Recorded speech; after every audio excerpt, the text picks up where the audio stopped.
What's up, everybody? It's David here from Michigan Railfan Films. So today, as you can tell, there is an Athearn Genesis box. What could this be? Inside this box is the holy grail of Norfolk Southern locomotives. That is what I call this engine because if you bring up an EMD locomotive, any EMD locomotive to an NS Railfan, they're going to immediately think of this.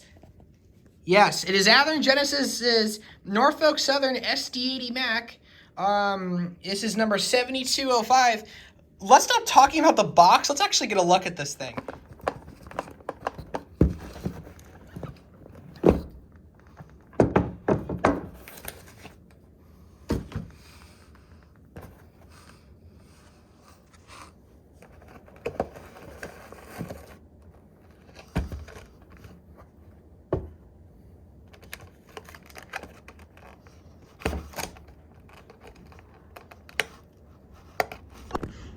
Okay, so if you were to get an Athearn Genesis locomotive, you'd expect it to have all the details in the world. This is that and then some. To start, I noticed something with this engine when I first took it out of the box. It's missing something. It's missing the wave logo, right? You'd see that on every SD80MAC. You'd see it on the AC44C6Ms that weren't rebuilt in Fort Worth and were rebuilt in Altoona, and also the SD70 ACCs that were rebuilt in Altoona instead of Muncie, Indiana. Every SD80 had these, the ones that came from CSX that is, that had the radial AC logo and the wave. I thought Athearn had screwed this up and forgot it until I looked at a photo of 7205 and noticed it does not have that. And there's also a gap between the 80 and the MAC. I thought that was a screw up until I looked at a photo of it and realized, oh my God, Athearn actually got this right and left out the wave logo and put a gap between the 80 and the MAC.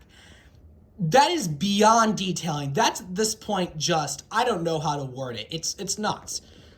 But to go over the standard details, you've got your separately applied handrails, grab irons. You also have your multiple unit cables. You have your air hose.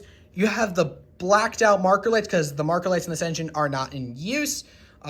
Like they would be on Conrail because these are ex-Conrail locomotives. The cab roof comes off, which is pretty cool. It's kind of like the George Bush engine I've got. Very well detailed cab. Very well done, Athearn, on that. Like I said, handrails are separately applied. The horn is extremely accurate. Now you may be wondering, oh, it's just a horn. If you want to think of it like this, most model railroad companies just slap a horn and call it a day. No. Athearn did it where they took every locomotive they were doing a run of, looked at what horn it had, and slapped the respective horn that the real engine had on the model, which is very impressive. Because if you just took a normal NS SD80MAC, you just find Kato slap a standard RS3L horn on it, which Athearn's not doing. In fact, there's a couple of the models that have a K5LA and one has a K5H horn, which is very impressive. You have the flared radiators here, which is very prototypical and stereotypical for late EMD engines built in the late 90s, mid to late 90s, that is. And then the rear. This is just the rear section, right? Nope, it's a lot different. You got this box here, right? And then you also have the two marker lights below the headlight, which is like on a little bump out, and then you got the headlights and the number boards. But yeah, this engine's very well detailed, and I nearly forgot. Air hose and your MU connections and the spare knuckles. Now, what really counts is the sound on this thing, so let's get a look at that.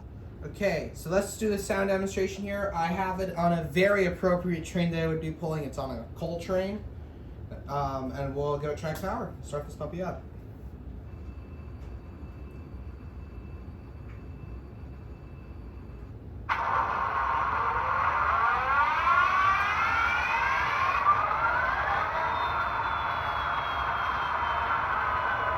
So one downside to this is I guess Athearn didn't put the classic 20-cylinder 710 G3B ES engine in. I guess they didn't put the sound effect in, but it's still very good sounding model. So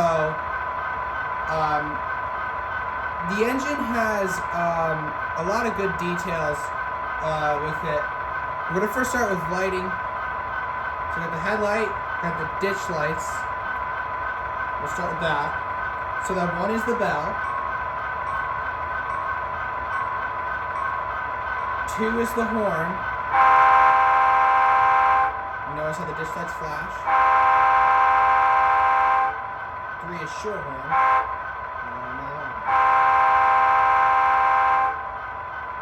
4 is dynamic braking. We won't do that because actually, in my opinion, with Athearn Genesis engines, the dynamic braking is a little hard to.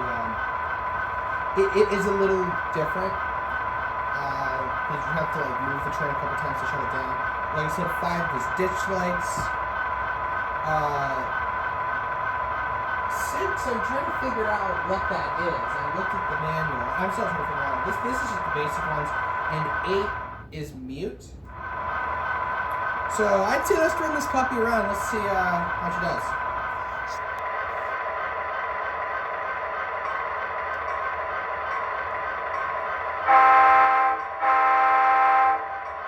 So I actually got something really cool done to this engine where I can put it to speed step 2.